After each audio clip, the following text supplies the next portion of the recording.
Members, tonight we present and vote upon the city's 2021 master siting plan to address homelessness. This has been a 7-month effort, and I have many thank yous before we get into the overall presentation. But before I say thank you, I'd ask Madam Clerk if she could please to put up slides 1 and 2, really slide 2, so that I can address my colleagues and the public in terms of the proposed order of business here tonight. If we can put up slide 2, please.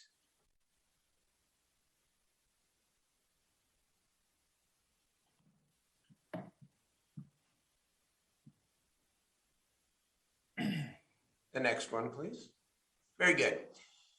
So members, this is really a 5-part presentation tonight, and it is intentional. And obviously, the main item is to hear and hopefully approve the master siting plan and the accompanying resolution. And I will walk us through all of that, hopefully briefly. But I want to start out a little bit differently. I want to begin the presentation with a very impressive presentation by ULI and AIA regarding design.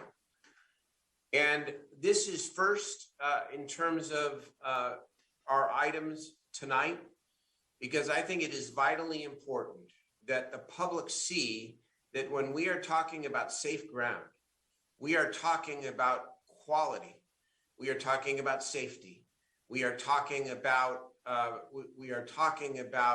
dignity, and shelters and tiny home villages and safe grounds that will be of benefit to our entire city and the neighborhoods where they are located. We will then move on to discussing a key part of the eventual resolution, and that is the good neighbor policies. Vice Mayor Chenier, who has just negotiated a good neighbor policy at the WX Freeway, will help lead that presentation. And we will inform the public again that this is what we intend as a part of every facility that we locate. I will then give a brief overview without a vote tonight on the potential funding framework, for we have more money now than we ever have before. We will then get to the main event, the master siting plan and resolution, and then after the vote, assuming it passes, we will hear briefly from the city manager on implementation. And as the manager said at the afternoon meeting, he will make a fuller presentation at next Tuesday's council meeting. So that is the intended order here today. I'd like to go through all 5 of these. Probably will take a good hour. We then want to hear from the public. I will then sit back because I want to hear from my colleagues, obviously, and then we will take a vote. Before I turn it over to Bob Chase and John Hodgson, I have to say some thank yous. And if I leave anybody out individually, please accept my apology ahead of time. But there is so much credit to go around here of what brings us here. First of all, this is a plan that represents the hard work of all the members of the city council, all of them. Mayor Pro Tem Angelique Ashby is going to announce the first motel to house hundreds of people in Natomas as part of this master plan. Councilmember Laloy, I've been out with him now twice in his district, has worked very, very hard to increase the number of bed spaces and roofs for people who are homeless in North Sacramento in District 2. And the report reflects his hard work. Councilmember Jeff Harris has been a champion on these issues since the very beginning, at least of my mayorship, whether it was the first congregate shelter on Railroad that he led, and he continues to work to find solutions both inside the River District and outside. And though we are not identifying a campus tonight, because we cannot, Councilmember Harris has been very, very involved in that big time announcement to come. Councilmember Valenzuela has led the city's effort on safe ground. She was the first one to actually do it and deserves a lot of credit for forging ahead. And of course, puts forward significant number of sites in the master plan. Councilmember Jay Chenier has also been a champion vice mayor of these sets of issues for a long, long time, and is about to open up the second major sprung shelter at WX, and has just never flinched when it comes to doing the right thing and making sure that District 5 and the entire city is tackling this crucial issue.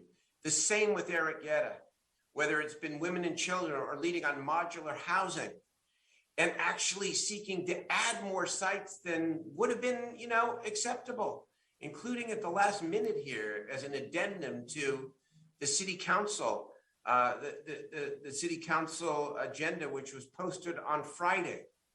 Eric rolls up his sleeves and is doing this, and I thank you.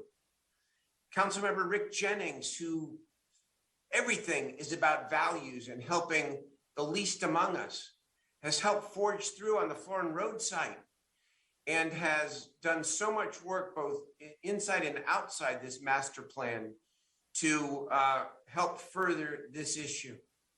And Councilmember Mai Vang, heart and hustle, boy, that is an apropos description of the way you have gone about this, the way you've engaged your community, the way you have, again, not flinched and been willing to really step out there.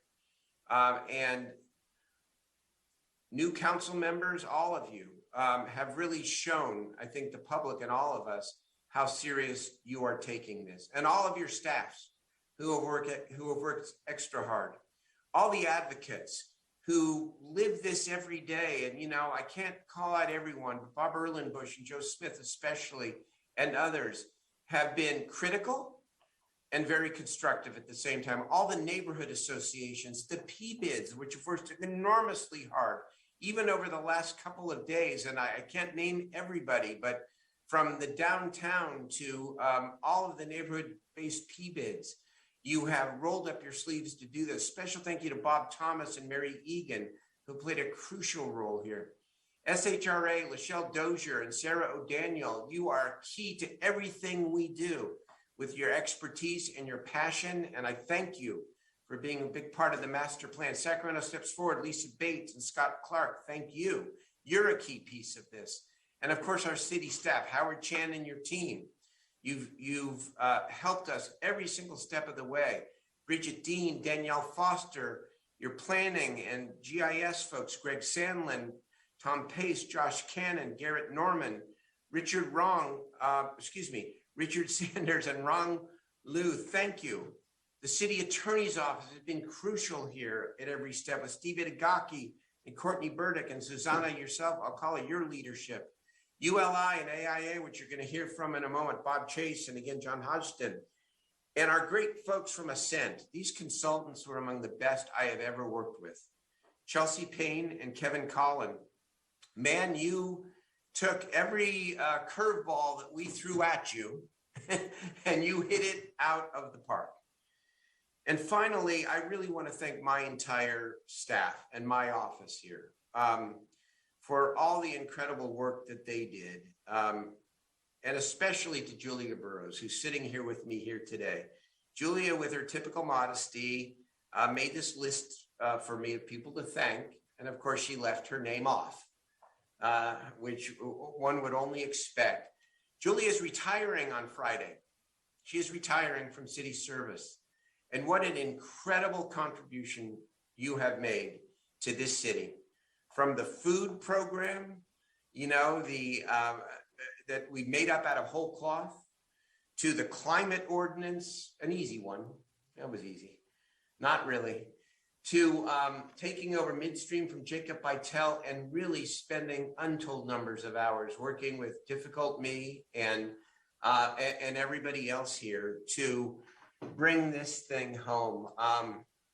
We're going to honor you more than one time, but you've done incredible public service.